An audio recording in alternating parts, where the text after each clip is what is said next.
Actualmente en el Perú muchas familias se ven obligadas a abandonar sus hogares en el interior del país para poder dar un tratamiento adecuado a sus menores hijos, que sufren de diversas enfermedades patológicas complejas, entre ellas el cáncer infantil, ya que en sus regiones presentan diversas limitaciones, como la falta de especialistas, medicamentos, equipos médicos obsoletos e infraestructura deficiente, lo que evidencia una fuerte centralización del sistema de salud. Para entender mejor esta problemática, hoy conversaremos con Gabriel Yepes Cortés, médico cirujano egresado de la Universidad de San Martín de Porres. Bienvenido. Gracias, Fátima. Para empezar, doctor, con la entrevista de su experiencia trabajando en el Instituto Nacional de Enfermedades Neoplásicas, ¿cómo describiría usted el estado actual de la atención de enfermedades complejas en niños en el país? Bien, desde mi perspectiva y experiencia tanto en el Instituto Nacional de Enfermedades Neoplásicas como en el Instituto Nacional de Salud del Niño y en clínicas especializadas en oncología, tratar a un paciente pediátrico oncológico es algo complejo, ¿no? Es muy difícil tratarlo aquí en Lima porque lamentablemente hay pacientes que vienen de otras regiones, ¿no? Entonces, el hecho de que todo esté centralizado en Lima es dificultoso para ellos. Y además que la estructura del sistema de salud está muy fragmentada, ¿no? A veces no saben a dónde ir, a veces hay muchos gastos que no se pueden solventar. Entonces, la verdad es bastante dificultoso tener que trabajar con pacientes pediátricos. ¿Y cuál cree usted que son las razones principales por las que la mayoría de los servicios médicos especializados están concentrados en Lima y no en otras regiones? Bueno, esto ya es un hecho histórico de hace ya bastantes años, ¿no? Lima es la capital y al ser la capital es la que recibe mayor financiamiento por parte del Estado, ¿no? Es decir, todas las tecnologías, todos los equipos, inclusive la preparación de médicos especialistas se centra aquí. Y esto justamente genera un círculo vicioso, ¿no? Al tener nuevos especialistas y ven que la tecnología está acá, optan por quedarse aquí, ¿no? Entonces, no, ellos no tienen la intención de querer ir a regiones, ya que inclusive en las regiones no hay buena infraestructura, no hay equipamientos médicos adecuados, no hay un buen primer nivel de atención, entonces se forma justamente este círculo, ¿no? Especialista que sale se quiere quedar en Lima y por justamente quedarse en Lima hay un mayor financiamiento aquí en Lima, entonces se forma ese círculo. ¿Y sabe si se han intentado programas para enviar médicos a otras regiones? Hay campañas, existen campañas, Ajá. pero no hace que los médicos se queden durante un buen tiempo ahí, ¿no? Son campañas quizá de una semana, 2 semanas, máximo un mes, ¿no? Pero el problema per se es que no hay buena infraestructura, es decir, Ujú. el especialista puede ir, eso no hay ningún problema, pero ¿qué pasa? No tiene los equipamientos adecuados quizá para hacer inclusive el diagnóstico oportuno, no se puede iniciar un tratamiento si el medicamento no llega a la región, ¿no? Estamos hablando de campañas incompletas. No hay como, no sé, un interés o al menos intentar manejar de mejor manera esto de infraestructura. Interés sí Ajá. hay. Lo que pasa es que lamentablemente no hay una buena administración que pueda hacer que haya buena infraestructura, que hayan buenos equipos, inclusive que haya medicamentos en regiones. Continuando, ¿cuál es la principal diferencia entre la atención en hospitales estatales y clínicas especializadas? Bien, en hospitales nacionales, por ejemplo el INEN o el Instituto Nacional de Salud del Niño, la principal dificultad en realidad es el tiempo, ¿no? Ujú. Un paciente llega y quiere atenderse, pero antes de él hay 1000 más que han llegado, ¿no? Entonces, justamente ese es el principal problema, ¿no? Y aparte que hay un tema burocrático administrativo, ¿no? Que es sacar la historia clínica, tienen que enviarla a mesa de partes, que la cita es dentro de 2 meses, recién para que pueda ingresar al sistema. Entonces, principalmente es el tiempo en los hospitales nacionales, ¿no? Sí, porque ahora también que menciona eso, anteriormente existían las postas, pero ahora que ya no hay, peor sería en el caso de las regiones, se ven obligados todos a ir a un centro hospitalario y justamente por eso se abastece demasiado. Justamente al tener una muy mala infraestructura en el primer nivel de atención, al no tener un buen diagnóstico, saturan justamente esos hospitales Ujú. especializados. Obviamente en un primer nivel de atención es un poco dificultoso poder diagnosticar algún tipo de cáncer, alguna enfermedad compleja, pero se puede tener un primer paso, ¿no? O sea, uno puede decir, ¿sabe qué, señor? Usted debería hacerse chequeos, usted debería ir antes. Entonces, con solamente eso basta para que puedan atenderse. ¿Cómo impacta esta centralización en la salud mental de los niños y sus familias? ¿Ha observado casos de abandono de tratamientos? Sí, bueno, justamente en los pacientes, en los niños, en los pacientes pediátricos, comienzan a tener cuadros de ansiedad, cuadros de depresión, comienzan a ver al hospital como algo muy traumático, ¿no? Ujú. Inclusive al momento de llegar al hospital comienzan a llorar o cuando están recibiendo tratamiento, su quimioterapia, por ejemplo, no les gusta que los estén pinchando y comienzan a llorar, a descontrolarse un poco. Entonces, para ellos sí les resulta muy tedioso iniciar y continuar con un tratamiento.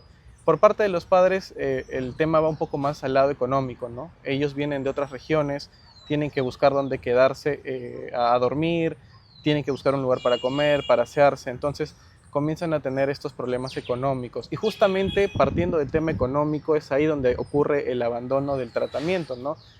Por ejemplo, la familia llega y están en el hospital con su hijo 3 días, pero ya no tienen plata para poder quedarse en un hotel, en un cuarto, ya no tienen más plata para comer y aparte tienen quizá 2, 3 hijos esperándolos en su casa, no tienen que pagar colegios, tienen que pagar otros servicios, entonces simplemente nos dicen a nosotros, y es algo que he vivido, que ¿saben qué, doctores? Ya no podemos costear más, tenemos que regresarnos.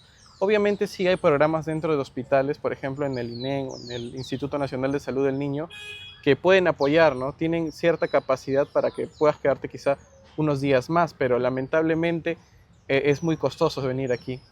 Y esas, aparte de esas, ¿cuáles vendrían a ser otras complicaciones médicas más comunes que experimentan los niños durante la atención acá en la capital, ¿no? Aparte de interrupciones en las quimioterapias o infecciones. Bueno, básicamente las descompensaciones, ¿no? Los niños pueden presentar descompensaciones metabólicas, descompensaciones orgánicas, ¿no?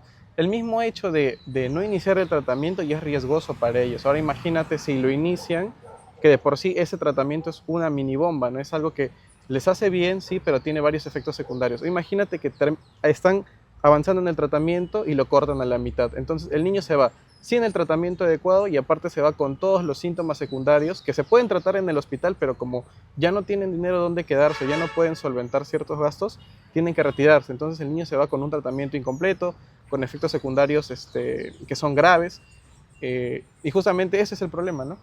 Y justamente para estos casos también hay apoyo de albergues, pero ¿considera que es el apoyo suficiente o necesita algo más? No, lamentablemente este apoyo, por más que sea una muy buena iniciativa, resulta un poco ineficiente, ¿no? O sea, no pueden ellos tampoco agrupar a muchas familias, ¿no? Ese es el pequeño detalle que si fueran familias muy contadas, ¿no? Si hubiera una buena distribución de familias que vienen de regiones o se quedan allá, podrían solventar, ayudar, ¿no? Solventar, pero lamentablemente no, agrupan a miles y miles de familias.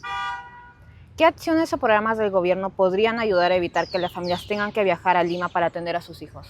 Bueno, el principal es la descentralización, ¿no? Que justo como lo estábamos hablando, el hecho de que todos los especialistas estén aquí en Lima, que la mejor infraestructura esté aquí en Lima, que los mejores equipos estén aquí en Lima, hace que todo el mundo quiera venir a Lima. Pero ¿esto por qué se desencadena? Porque en regiones no hay un buen nivel primer de atención. Entonces, si el paciente va al primer nivel de atención y el médico lamentablemente no puede diagnosticarlo a tiempo o no puede tener un indicio o sospecha del diagnóstico, pues el paciente obviamente va a decir, bueno, voy a Lima porque allá sí van a saber qué tengo. En cambio, si el doctor pudiera atenderlo en el primer nivel de atención de las regiones, le puede decir, ¿sabe qué, señor? Usted puede tener esto, sería bueno que vaya al siguiente hospital, al siguiente nivel, que justamente hay hospitales en las regiones, pero lamentablemente se vuelve al mismo punto, que esos hospitales son grandes, sí, pero no tienen el equipo, la estructura para poder volver a diagnosticar o iniciar un tratamiento. Entonces el paciente de nuevo dice, bueno, si acá no pueden solucionarme el problema, voy a Lima. Y acá de por sí Lima ya está saturado. Entonces que vengan más familias satura inclusive mucho más el sistema. Y en el caso de salud o el SIS, ¿de qué manera facilitan o complican el acceso a las familias de bajos recursos que viven en provincia? Bien, en realidad ambos ayudan con el tema económico, o sea, eso no se va a discutir, ¿no? El SIS cubre la mayoría del gasto de una familia que va a iniciar un tratamiento oncológico, inclusive de salud también. Pero como te había mencionado en la primera pregunta, lamentablemente hay muchos temas burocráticos, muchos temas administrativos, muchos temas de papeleo que limitan, o mejor dicho, hacen que el tiempo se dilate para iniciar el tratamiento, ¿no? En el mismo INEM, por ejemplo, ir y entrar a emergencias, querer sacar una cita, te pueden derivar a un mes después, a 2 meses después. Inclusive una cita para una resonancia magnética, una tomografía, lo dilatan un mes, pero tú necesitas la imagen para hoy, pero te la dan para un mes. Y así pasa también en salud, ¿no? Que inclusive puede ser un poco peor, que te dilatan una cita en 2, 3 meses. Y ya para finalizar, doctor, ¿qué medidas considera prioritarias que deberían implementarse en el sistema de salud? Bueno, primero la descentralización. De todas maneras, se tiene que hacer que los especialistas vayan a las regiones, se quieran quedar en las regiones. Y eso es cómo se puede conseguir con un plan. O sea, es tentar al especialista a que se quede allá no por un mes, no por 2 meses, sino que se quede un buen tiempo, 1 año, 2 años, 3 años, inclusive a vivir. Y también esto se va a lograr con qué, haciendo que no solo el financiamiento que hay acá en Lima se quede acá, sino que se comparta en las regiones, que se comparta la estructura, que se compartan los equipamientos médicos. Otro punto importante también es la digitalización de historias, ¿no? Fortalecer esa información del paciente, que no estén solo en hojas, sino que esté digitalizado. ¿Por qué? Porque si el paciente viene de un hospital A un hospital B, toda esa información puede viajar más rápido si es de manera virtual. Y por último, la telemedicina, que justamente ha salido en estos últimos años y es bastante importante. ¿Por qué? Porque así el médico puede abastecer a todos los pacientes y darles una cobertura o un buen seguimiento para todo su tratamiento. Gracias, doctor. Con esto entendemos que la centralización del sistema de salud es una realidad que afecta a muchos niños y a sus familias, ya que genera desigualdad y limita que puedan ser atendidos y recibir su tratamiento a tiempo. Desde Ecociudadano, esta problemática nos llama a reflexionar sobre la urgencia de crear un sistema de salud más justo, accesible y descentralizado donde el Estado garantice una atención digna.